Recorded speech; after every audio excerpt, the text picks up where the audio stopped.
Games Workshop ne cesse d'alimenter son univers vidéoludique. On a eu le droit à de superbes sorties, notamment autour de Warhammer 40 000 avec Chaos Gate ou encore Battle Sector. C'est au tour d'Age of Sigmar de présenter un nouveau jeu de stratégie en temps réel, et ça rigole pas du tout, on va en parler ensemble.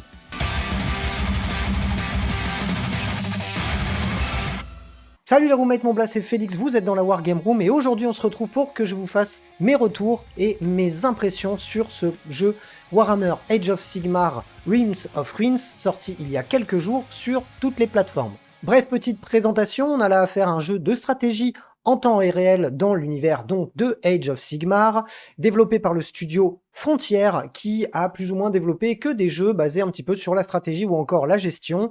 C'est une, veut dire, on va pas être sur du triple A au niveau de leur production précédente, mais on a quand même tout de même de très bons jeux sortis de leur studio. La bonne chose, c'est que Games Workshop n'a pas fait les choses à moitié, puisque cette fois-ci, il y a bien un auteur de la Black Library qui a été sur le coup avec le studio Frontier pour pouvoir écrire un jeu narratif dans le véritable univers d'Age of Sigmar. Ça, c'est déjà un point positif. Plusieurs modes de jeu, le mode campagne bien évidemment qui m'intéresse le plus, puisque je suis pas très compétiteur, donc généralement quand je joue aux jeux vidéo, c'est plus pour l'histoire, donc ça c'est le mode de jeu qui m'a le plus intéressé.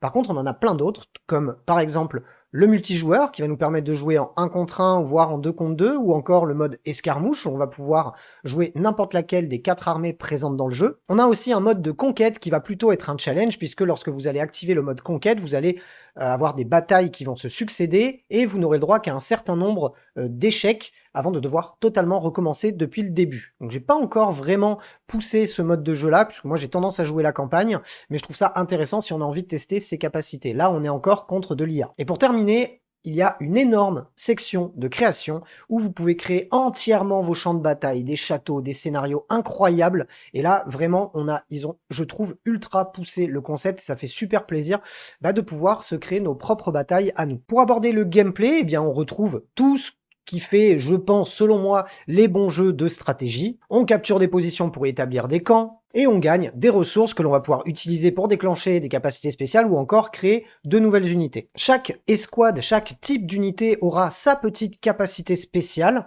ce qui va rendre donc chacune de ces unités plutôt uniques. Elles seront classées par type, donc on va avoir les unités d'attaque, les unités de défense, les unités de tir ou encore les personnages.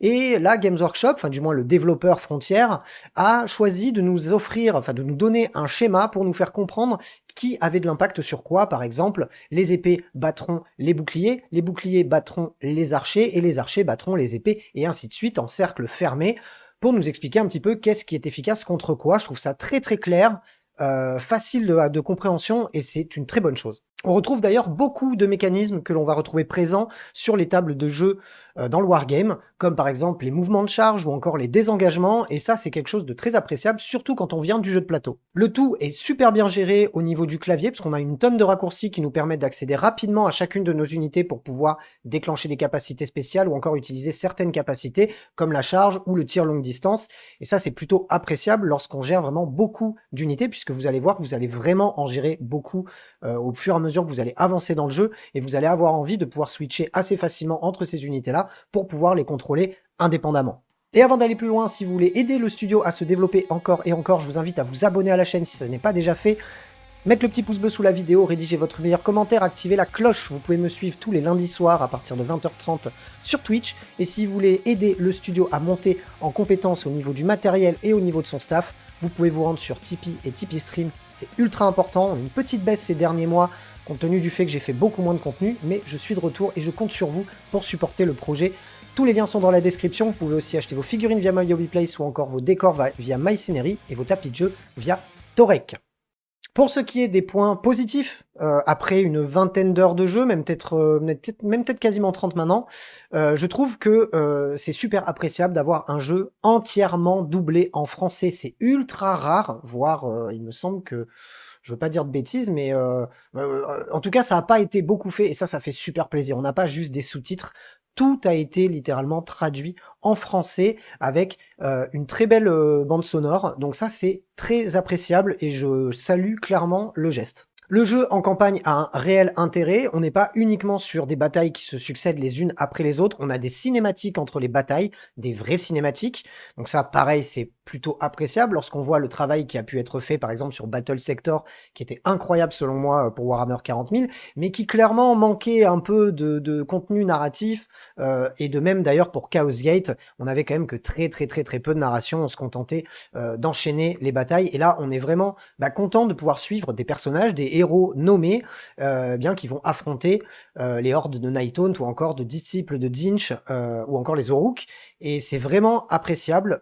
C'est très rare aussi, je trouve, de la part de Games Workshop, de développer avec un développeur comme Frontier un jeu dans lequel on a de véritables cinématiques, ce qui nous permet de nous plonger un petit peu plus en immersion dans le jeu, et ça, étant un joueur très narratif en termes de jeux vidéo, ça c'est quelque chose qui me plaît, et je pense que sans ça j'aurais beaucoup moins accroché. Petit côté sympa, on a une grosse partie de personnalisation, où on va pouvoir changer l'apparence de nos héros, ou encore changer les couleurs de nos armées. Ça rappelle un petit peu le côté hobby avec la peinture. Bon, c'est assez anecdotique dans le sens où on n'a pas non plus un panel fou de différents skins de personnages, etc. Mais je trouve que c'est pas mal de l'avoir fait. Ça rappelle un petit peu ce côté-là où on a envie de customiser son armée, de l'avoir aux couleurs qu'on veut. Si on a envie de jouer des Stormcast roses et pas dorés, eh ben on a le droit de le faire. Et mon dernier point très positif sur le jeu, ça va être ce mode de création que j'ai trouvé vraiment incroyable. Vous avez vraiment la possibilité de créer entièrement des champs de bataille avec des châteaux, de manière à pouvoir faire des parties où vous allez être pris d'assaut par des hordes de Nighthaunt, et vous allez voir que les Nighthaunt, quand vous allez jouer au jeu, sont particulièrement angoissants parce qu'ils pop de partout sur la map et très nombreux. Ce sont des unités très faibles mais qui sont du coup très nombreuses, donc la map est très vite chargée, on a très vite cette pression du nombre qui nous arrive sur la tronche, et alors quand on crée sa propre forteresse, son propre champ de bataille, c'est incroyable, on a vraiment l'impression, il pousse le concept au niveau de la création, on est presque de l'ordre des Sims, j'ai envie de dire, pour la création de champs de bataille et de forteresses, et c'est vraiment super cool, et ce mode-là de création me paraît vraiment intéressant, et j'ai vraiment envie d'y passer des heures et des heures. En ce qui concerne les points négatifs, puisqu'il y en a, comme dans toute chose, tout n'est pas toujours parfait, et même très rarement, eh bien le principal point négatif selon moi, ça reste quand même le prix. On est sur un prix de 60 € si on ne passe pas bien évidemment par le partenaire et le petit code qui vous permet d'avoir moins 15% grâce à la Wargame Room. On est quand même sur un jeu qui n'est pas un AAA, qui n'est pas développé par une société qui fait des AAA.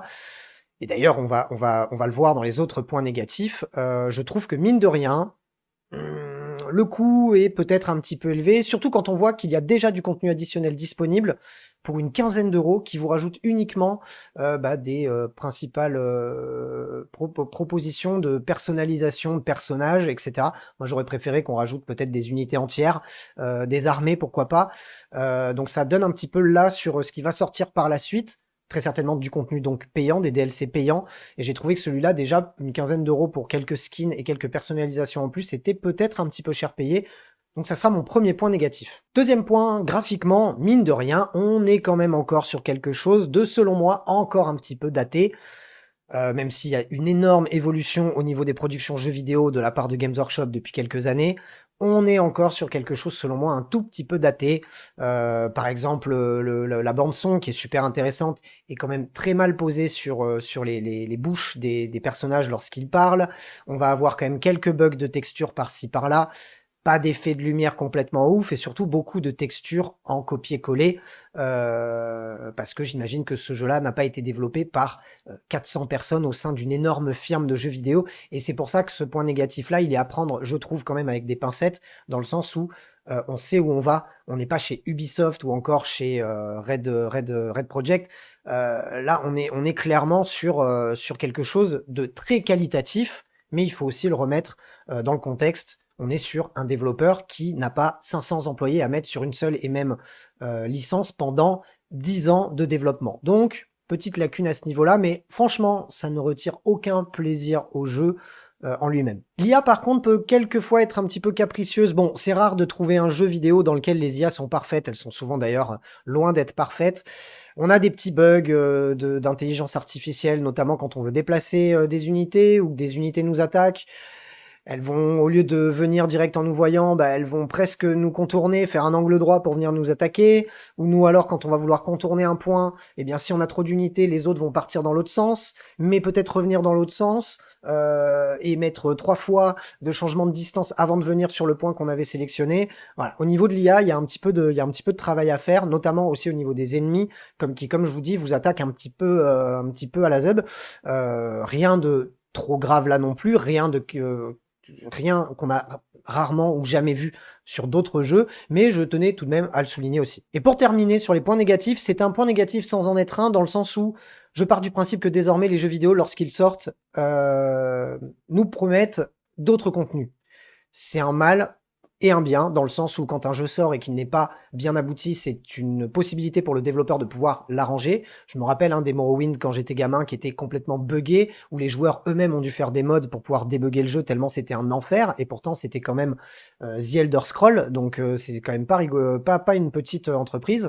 Je trouve que c'est sympa qu'à l'heure actuelle on puisse donc faire évoluer le jeu au fur et à mesure du temps. Et donc le point négatif que j'ai par rapport à ce jeu, c'est que selon moi, il est un petit peu pauvre en termes de différentes unités, notamment au niveau des Stormcast lorsque l'on joue la campagne, et notamment aussi autour des autres armées, et en plus de ça, eh ben, j'aurais aimé qu'il y ait plus d'armées. Maintenant, c'est encore une fois à prendre entre guillemets et avec des pincettes, parce que je pense très sincèrement que le studio va régulièrement nous proposer du DLC avec de l'ajout de nouvelles unités, des nouvelles armées. Enfin, je l'espère, mais je pense que je suis quand même à bien 80% sûr que ça arrivera. Reste à voir au niveau du prix ce que ça coûtera pour que l'on puisse ajouter du contenu à notre jeu. Mais voilà, si j'avais une petite doléance à faire au niveau du contenu en lui-même, c'est un petit peu plus de variation au niveau des unités, au niveau des armées. Ça serait vraiment le top si on pouvait retrouver un peu ce qu'on a retrouvé à l'époque d'un Warhammer Dawn of War, ou encore même, là c'est vraiment petit kiff personnel sur Warcraft 3 qui pour moi, avec StarCraft 2, font partie du panthéon des meilleurs jeux de stratégie du monde, toute époque confondue. Et pour le coup, j'aimerais beaucoup une campagne où on pourrait prendre un petit peu en main chaque armée, un petit peu à la Warcraft 3, où on avait un côté campagne humaine, campagne chaos, campagne orc, campagne elfe. Enfin, on faisait le tour des 4 factions du jeu au sein d'une grande campagne, et ça c'était vraiment très cool, avec en plus vraiment une super belle écriture au niveau de ce Warcraft 3.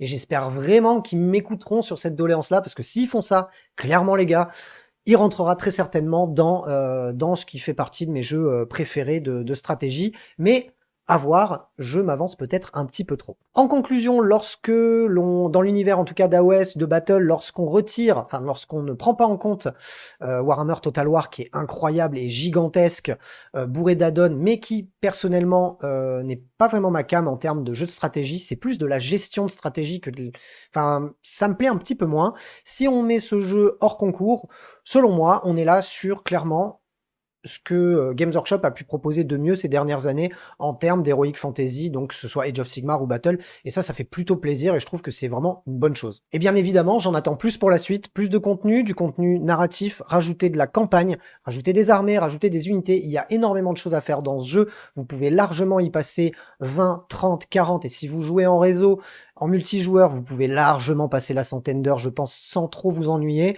Donc, même si son prix est un petit peu élevé, c'est quand même des bonnes heures de kiff. Si vous êtes un fan de l'univers d'Age of Sigmar, vous serez pas déçu parce que c'est particulièrement bien écrit. Ça respecte le fluff d'Age of Sigmar, et ça c'est super important lorsqu'on voit qu'un développeur vraiment s'intéresse à la licence qu'il produit et ne fait pas juste un énième jeu vite fait avec juste les codes visuels, etc. Là, on a vraiment affaire à quelque chose de proche du jeu de plateau qu'on aime, et ça c'est une très bonne chose. Et encore mention spéciale aux auteurs de Black Library qui ont aidé à faire le scénario, et ça se ressent, clairement ça se ressent. Donc je vous le conseille, encore une fois, le lien est dans la description si vous voulez moins 15% sur le jeu, ça aide aussi un petit peu le studio au passage, et ça vous permet de le payer un petit peu moins cher. Voilà ce que je pouvais vous dire sur Warhammer Age of Sigmar Realms of Ruins. J'ai vraiment apprécié ce jeu, j'espère que vous l'apprécierez aussi. On se retrouve très bientôt pour plein d'autres vidéos. D'ici là, prenez soin de vous. Salut les robots.